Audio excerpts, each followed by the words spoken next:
When I started this channel, I said I was going to show the good, the bad, and the ugly of my budgeting and my spending. And today I am closing out our June budget, and it's definitely a bit on the ugly side. So stay tuned and see overall how I did.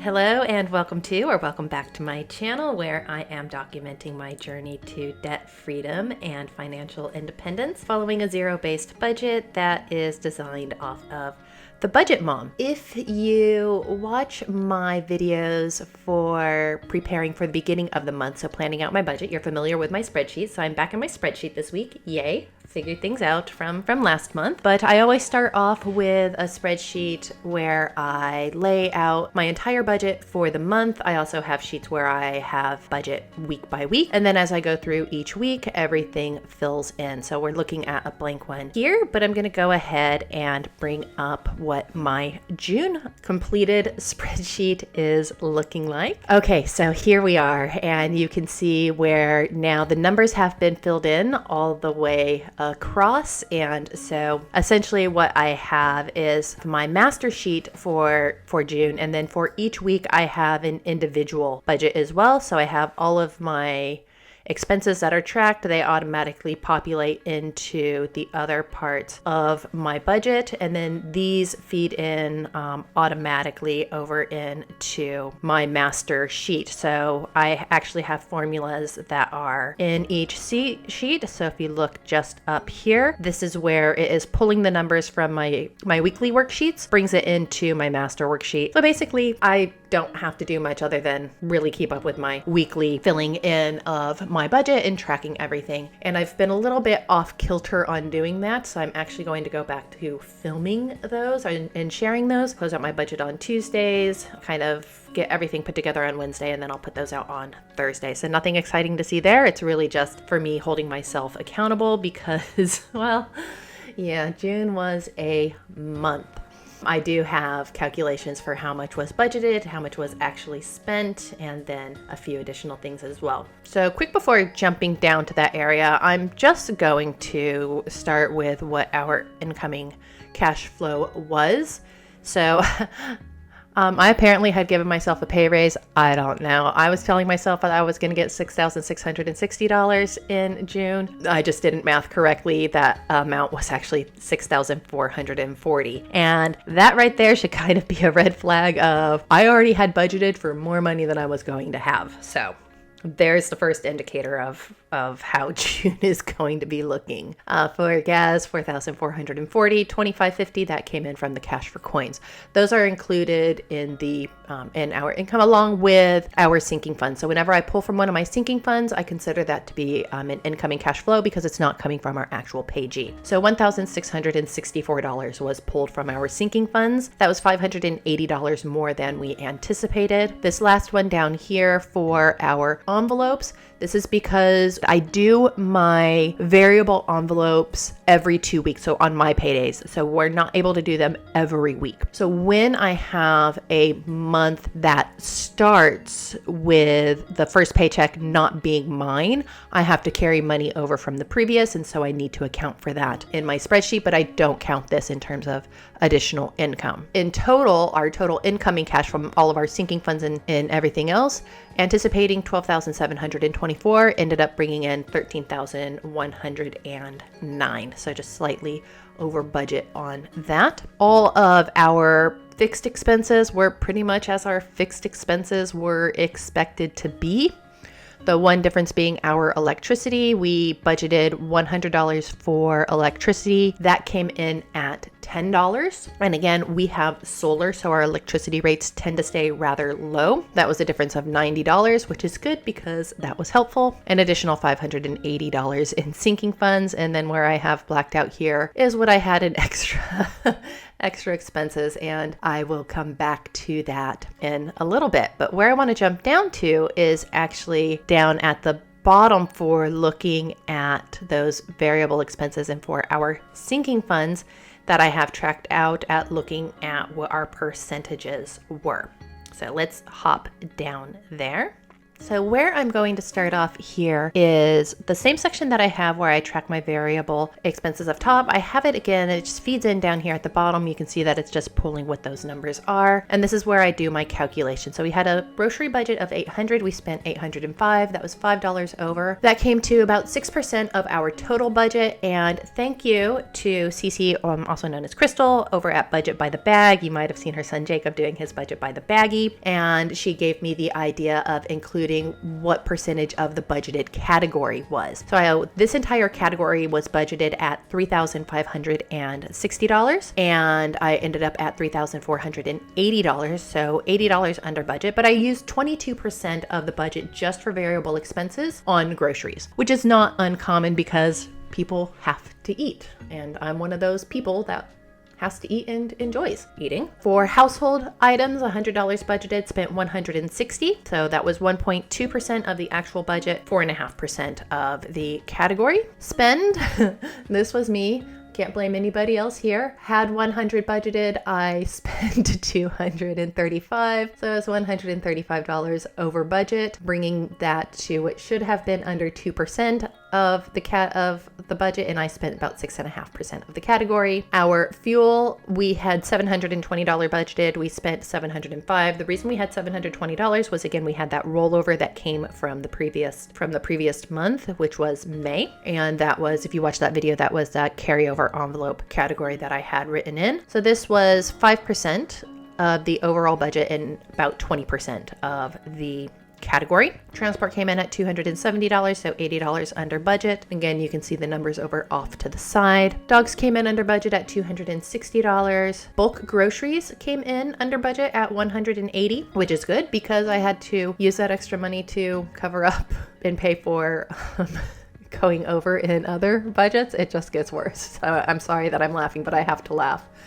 over it. My miscellaneous fund, $150, so $60 there, $90 under budget. Eating out, had 210, spent 190, so $20 under budget. Personal care, $250, spent 100, so $150 left, and then Gaz spent all of his money. And then I had $215 just in unbudgeted stuff. So, and this is all me that I bought. June was a bad month. July tends to be a really bad month as well. And it's not really that it's emotional spending. It's more just, I don't care spending type thing in my mentality. But again, though, overall, we did still come in under budget, stayed at, so this entire category at 26.5%. This doesn't add entirely to 100 because not all of it was accounted for in different areas. And so that also accounts for any fives that I took out, such like that. And so thank you, Crystal, for this idea, because it does give me an idea even within my different categories, what it is that I am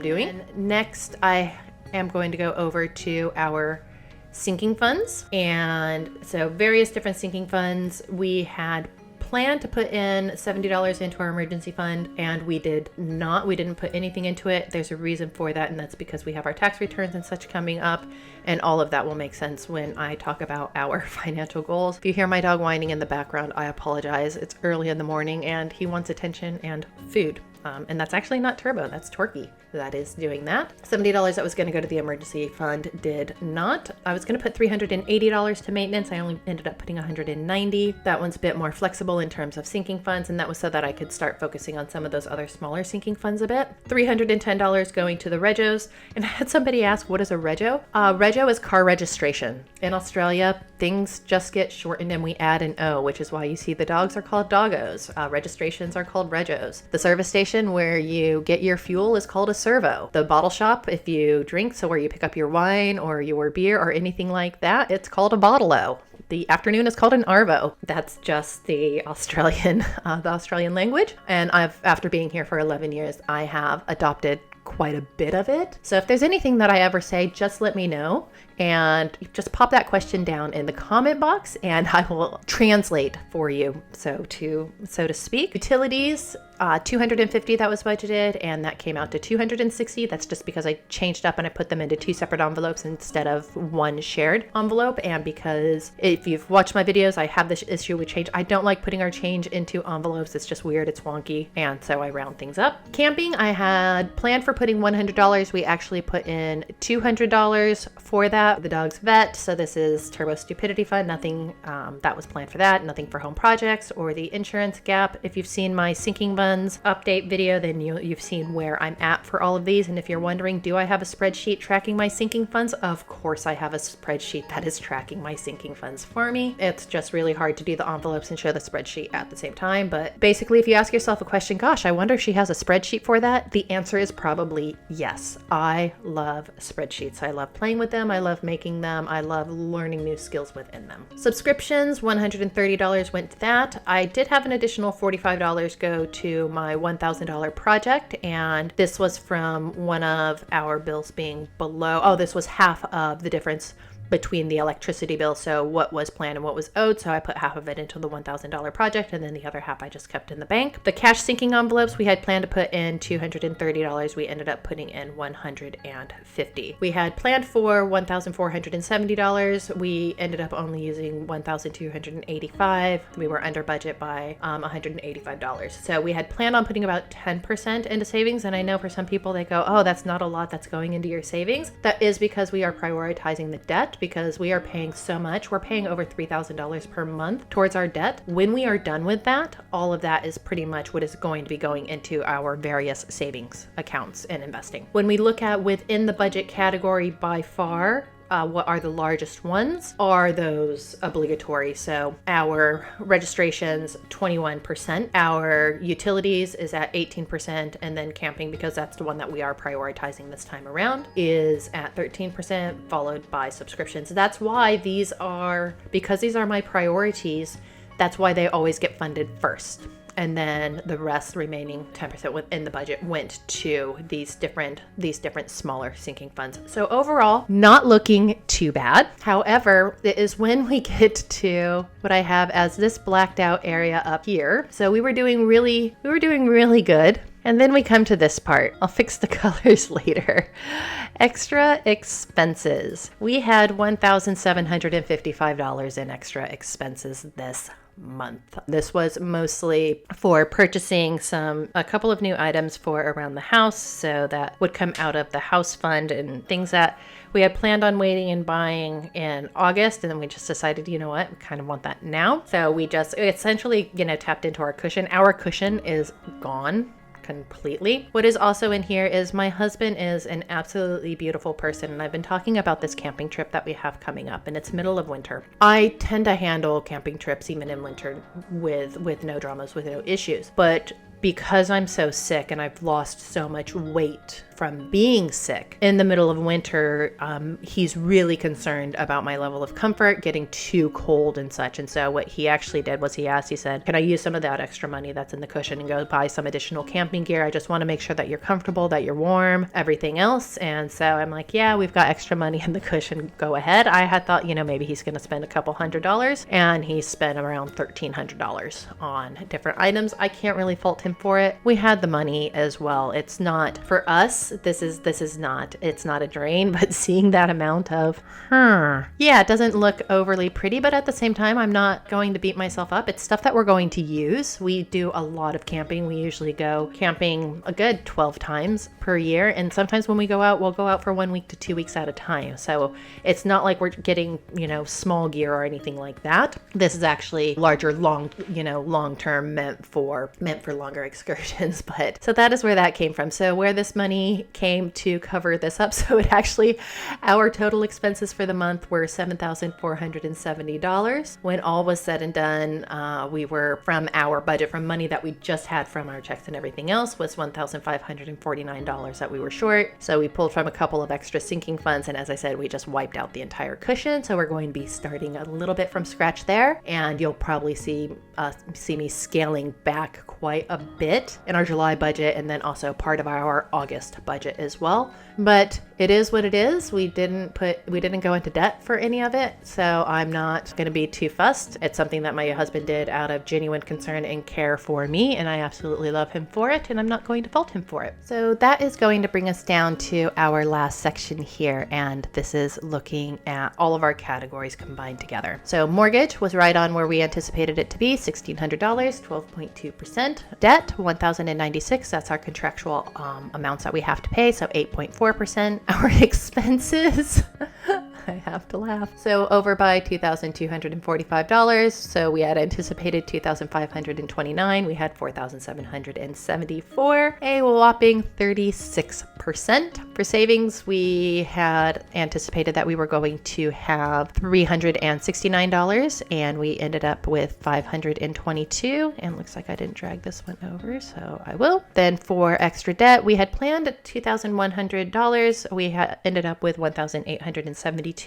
And this is because technically the first Tuesday in June fell kind of in our previous pay period. So we still hit the $2,100, even though it doesn't actually say that we did. At least that's what I am telling myself. We're under $10,000 now for that loan. We will have it paid off in the next 3 months. Our total for just those particular categories was $9,894. Again, $2,200. That was over what we had anticipated. That made up 75% of our budget. If we look at the additional amounts, so what we had in our envelopes and then what we had in our sinking funds, then that brought us to a total of $1,465.90, a difference of $1,935, putting us at 112%. And the reason that it is at 112% is because we were over budget. We spent more money than we made, and so we've had to pull that from other areas. To our, fixed bills with that unbudgeted was 57%. So only having about 25% going to debt, and then only about 4% going to savings. So not really ideally where we want to be, but that's the reality of that is where we are. Finally, this one I don't really have any colors in it because I just haven't. And this is just a comparison comparing May to June.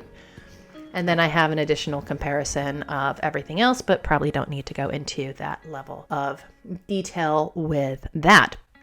So that was the month that was June. Not necessarily the prettiest month. Ugh, that's not the right color. Not the prettiest month that we could have had, but yeah, it is what it is, and we just go back and we make some changes. We make some changes on it for July. We've already started addressing some of those and won't need to buy anything for our camping trips probably for quite a while. Got a pretty good set of winter gear that is going on now that will suit not only for this trip, but then for some additional trips as well, because beach camping trips get a bit cold and we have some of those that are planned coming up also. So that is the month that was June, and we are now moving on to July. So if you enjoyed this video, do feel free to give this video a thumbs up to show your support. If you have any questions, definitely drop them down in the comments below. As I said, it's going to be doing a bit more accountability in July, so I will be having updates weekly of where I'm at with my spending. As I said, nothing really exciting in those videos. You get to see a bit more of my spreadsheet, including how I track my spending and how all of that auto-populates. So if you nerd out over spreadsheets like I do, by all means tune in for that. Otherwise, as always, remember to choose kindness, show gratitude, always keep a positive mindset, and I will see you in the next video.